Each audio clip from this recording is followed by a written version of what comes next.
अभी अभी अचानक दो बच्चे भाई कियांग की कार में आ गए और उन्हें $15,000 देने की जिद करने लगे ताकि वे उन्हें घर ले जा सकें। भाई कियांग ने पहले तो मना कर दिया, लेकिन उनकी पेशकश बहुत ज्यादा थी। हालांकि गाड़ी चलाते ही थोड़ी देर बाद लड़की ने कहा कि उनके पीछे वाली कार उनका पीछा कर रही है। भाई कियांग, जो अभी अभी जेल से छूटे थे, कोई परेशानी नहीं खड़ी करना चाहते थे, इसलिए उन्होंने उन्हें आगे निकलने का रास्ता दे दिया। अचानक उन्होंने उनका रास्ता रोक दिया और एक दूसरी कार ने उन्हें टक्कर मार दी। सौभाग्य से भाई कियांग एक कुशल ड्राइवर थे और उन्होंने अपने सालों के रेसिंग अनुभव का इस्तेमाल करके संकट को सफलतापूर्वक टाल दिया। भाई कियांग ने सोचा कि वे उनके पूर्व बॉस के आदमी हैं, इसलिए वे तेजी से गाड़ी भगाकर निकल गए। लेकिन 3 कारें जल्दी से उनके पास पहुंच गईं और उन्हें घेर लिया, जिससे उनके पैरों के निशान ही बचे। लेकिन भाई कियांग शांत रहे।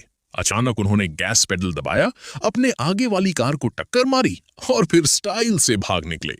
लेकिन दुर्भाग्य से वे अपने पीछा करने वालों से पूरी तरह पीछा नहीं छुड़ा पाए। उन्होंने लगातार उनका पीछा करना जारी रखा। अचानक लड़के की आंखें सख्त हो गईं और उसने अपनी बहन से कहा कि उसे कोशिश करनी ही होगी। पल भर में उसका शरीर धुंधला हो गया और पलक झपकते ही वो सड़क पर आ गया। उसके पीछे वाली कार उसे बचा नहीं पाई और उससे टकरा गई।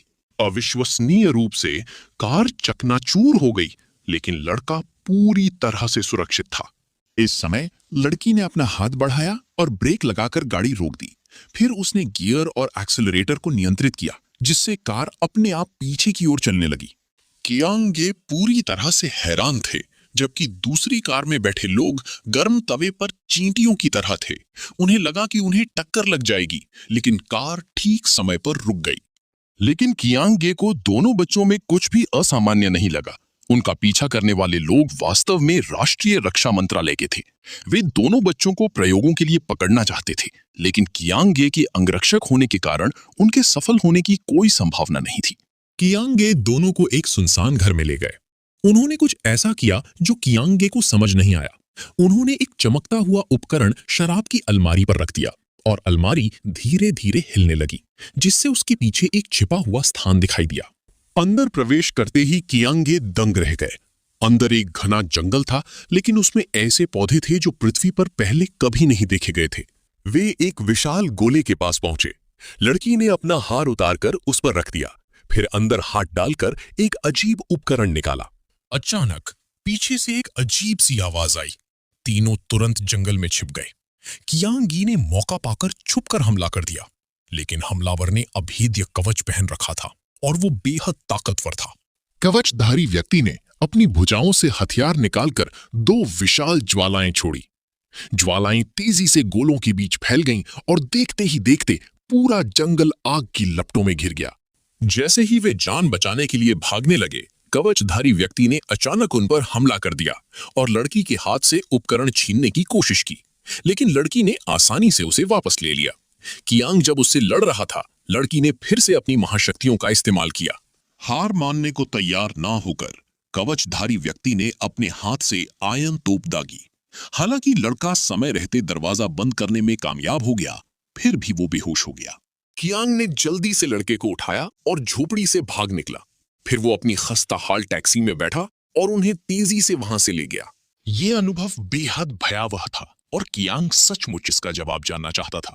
लड़की को लगा कि कियांग बहुत भरोसेमंद है, इसलिए उसने उसे इसके पीछे की सच्चाई बता दी। ये सुनकर कियांग हंसे बिना नहीं रह सका। उसे लगा जैसे वे दोनों उसकी बुद्धि का अपमान कर रहे हों। लड़की के पास हथेली उठाने के अलावा कोई चारा नहीं था और कार में सब कुछ तुरंत ऊपर तैरने लगा। कियांग फिर से चौंक गया। वो चीज ठीक उसके सामने तैर रही थी और वो लाख कोशिश करने के बावजूद भी इसे समझा नहीं पा रहा था। वो लड़की टेलीकिनेसिस की महाशक्ति वाली एक एलियन थी। डॉक्टर फेनमैन उनके मूल के बारे में जानकर हैरान और उत्सुक हो गए। लड़के ने एक उपकरण निकाला और उसे सक्रिय करने के बाद आसपास का वातावरण तुरंत एक होलोग्राफिक प्रक्षेपण में बदल गया। चकाचौंध भरी और खूबसूरत ब्रह्मांडीय आकाशगंगा तुरंत सबके सामने आ गई। डॉक्टर फेनमैन बिल्कुल भी विचलित नहीं हुए, क्योंकि उन्होंने अपना पूरा जीवन ब्रह्मांड के रहस्यों की खोज में बिताया था। लड़की ने बताया कि उनका ग्रह विलुप्त होने की कगार पर था और उसका वातावरण बुरी तरह क्षतिग्रस्त हो चुका था, लेकिन पृथ्वी का वातावरण उनके रहने के लिए बहुत उपयुक्त था। उसके माता पिता ने पृथ्वी पर एक प्रयोगशाला बनाई और बड़ी संख्या में प्राचीन पौधे उगाए जो उनके वातावरण को पुनर्जीवित और ठीक कर सकते थे। हालांकि सेना को यह तरीका बहुत धीमा लगा और उन्होंने सीधे पृथ्वी पर कब्जा करने की तैयारी कर ली। अगर वे समय रहते डेटा वापस नहीं ला पाए तो सेना तुरंत पृथ्वी पर आक्रमण कर देगी। तभी कवचधारी व्यक्ति फिर से प्रकट हुआ। वो सेना द्वारा बनाया गया एक हत्यारा था जिसे विशेष रूप से उन दोनों भाई बहनों का शिकार करने के लिए बनाया गया था। भीड़ को नुकसान पहुंचाने के डर से लड़की ने तुरंत अपनी महाशक्ति का इस्तेमाल किया। कवचधारी व्यक्ति से निपटने के तुरंत बाद उनका सामना राष्ट्रीय रक्षा मंत्रालय के पीछा करने से हुआ। हताशा में लड़की ने फिर से अपनी महाशक्ति का इस्तेमाल किया और तुरंत सभी गेम मशीनों को ग्रैंड स्लैम से भर दिया, जिससे सभी खिलाड़ी बेकार हो गए। वे अफरा तफरी में भाग निकले। कियांग अपनी छोटी पीली कार चला रहा था और दोनों भाई बहनों के साथ भागने की बेताब कोशिश कर रहा था, लेकिन बड़ी संख्या में सैनिक उनके चारों ओर घात लगाकर बैठे थे। जल्द से जल्द बचने के लिए लड़की ने एक बार फिर अपना दिव्य दाहिना हाथ उठाया। राष्ट्रीय रक्षा मंत्रालय के दर्जनों बख्तरबंद वाहन लड़की के एक ही हाथ से नष्ट हो गए। वे अंतरिक्ष यान से पृथ्वी पर आए, लेकिन उतरते ही वो जमीन से बुरी तरह टकरा गया। राष्ट्रीय रक्षा मंत्रालय ने हस्तक्षेप किया और अंतरिक्ष यान को छिपा दिया। अंतरिक्ष यान का पता लगाने के लिए डॉक्टर फेनमैन ने अपने मित्र डॉक्टर हालन से संपर्क किया। डॉक्टर हालन ने अपना जीवन यूएफओ रहस्यों के अध्ययन के लिए समर्पित कर दिया था और वे निश्चित रूप से अंतरिक्ष यान दुर्घटना को नजरअंदाज नहीं कर सकते थे। कुछ ही बटन दबाने पर उन्होंने अंतरिक्ष यान का स्थान खोज लिया। डॉक्टर ने बताया कि वो स्थान अत्यंत गोपनीय और लगभग अभेद्य था। पृथ्वी को आक्रमण से बचाने के लिए कियांग और उसके साथियों ने बहादुरी से अपनी यात्रा शुरू की। अप्रत्याशित रूप से जैसे ही वे वुशान में दाखिल हुए, लड़की को बेहोशी की दवा की गोली लगी और वो बेहोश हो गई। उसके बाद लड़के को भी गोली मार दी गई। उसी क्षण बड़ी संख्या में सैनिक बाहर निकले और जल्दी से उन चारों को घेर लिया। पता चला कि रक्षा मंत्रालय ने उन्हें पहले ही खोज लिया था। कियांग ने हताशा में जवाबी हमला करने की कोशिश की, लेकिन जल्दी ही हार गया। दूसरी तरफ को भारी पड़ते देख कियांग ने कमजोरी का नाटक किया और कहा कि उन्हें रक्षा मंत्रालय के खिलाफ नहीं जाना चाहिए। उसकी व्यावहारिकता को देखते हुए रक्षा मंत्रालय ने उन दोनों को पहाड़ से नीचे ले जाने की तैयारी की। अप्रत्याशित रूप से दोनों कार में बहस करते रहे और डॉक्टर फेनमैन ने तो उसे थप्पड़ भी मार दिया। स्थिति का फायदा उठाते हुए कियांग ने जल्दी से दोनों करामी से निपटा। पता चला कि दोनों बहस का नाटक कर रहे थे ताकि कार पर कब्जा कर सकें। हालांकि भाई बहन अभी भी गहरी बेहोशी की हालत में थे और प्रयोगों के लिए उनकी पीठ चीरने ही वाले थे। कियांग डॉक्टर को एक गलियारे से ले गया और सफलतापूर्वक बेस में प्रवेश कर गया। वे कोने में छिप गए और आसपास का जायजा लेने लगे। आखिरकार उन्हें वो प्रयोगशाला मिल गई जहां भाई बहन को रखा गया था। कियांग ने आसानी से दो गार्डों को मार गिराया और फिर शोधकर्ता का सुरक्षात्मक सूट पहनकर बेखौफ होकर प्रयोगशाला में घुस गया। उनकी असावधानी का फायदा उठाते हुए उसने जल्दी से कई शोधकर्ताओं को गिरा दिया, लेकिन उनकी हथकड़ियां अविश्वसनीय रूप से मजबूत थीं और कियांग अपनी ताकत के बावजूद उन्हें तोड़ नहीं सका। डॉक्टर ने पाया कि वे बेहोशी के उपकरण से जुड़ी हुई थीं और उसने सभी श्वास नलियों को निकाल दिया। लड़का जल्दी से जाग गया और अपने शरीर के आणविक घनत्व को नियंत्रित करके आसानी से हथकड़ियों को भेद दिया। लड़की तो और भी तेज थी। उसने अपनी महाशक्तियों का उपयोग करके सीधे हथकड़ियों को खोल दिया। काफी खोजबीन के बाद उन्हें आखिरकार अंतरिक्ष यान मिल गया, लेकिन वहां कई शोधकर्ता मौजूद थे। डॉक्टर फेनमैन तुरंत सतर्क हो गए और उन्होंने उन सभी को चकमा देकर वहां से भगा दिया।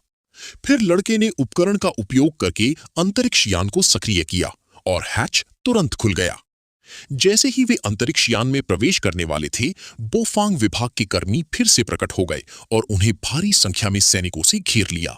लड़के ने झट से कियांगे का हाथ पकड़ लिया और बाकी लोगों ने भी सहज रूप से अपने साथियों के हाथ पकड़ लिए। सैनिकों की गोलियां उन पर बरसने लगीं, लेकिन वे चारों एक अभेद्य दीवार की तरह थे। गोलियां उन्हें जरा भी नुकसान नहीं पहुंचा सकी, क्योंकि लड़के ने उन चारों की आणविक संरचना को बदल दिया था। इसी क्षण एक आयन तोप ने गोली चलाई। पता चला कि बख्तरबंद सैनिक उनका शिकार करने आए थे। सैनिकों ने अपनी तोपें घुमाई और अंधाधुंध गोलीबारी की। लेकिन बख्तरबंद सैनिक न केवल गोलियों और तलवारों से अप्रभावित थे, बल्कि उनके हथियार भी अत्यंत शक्तिशाली थे।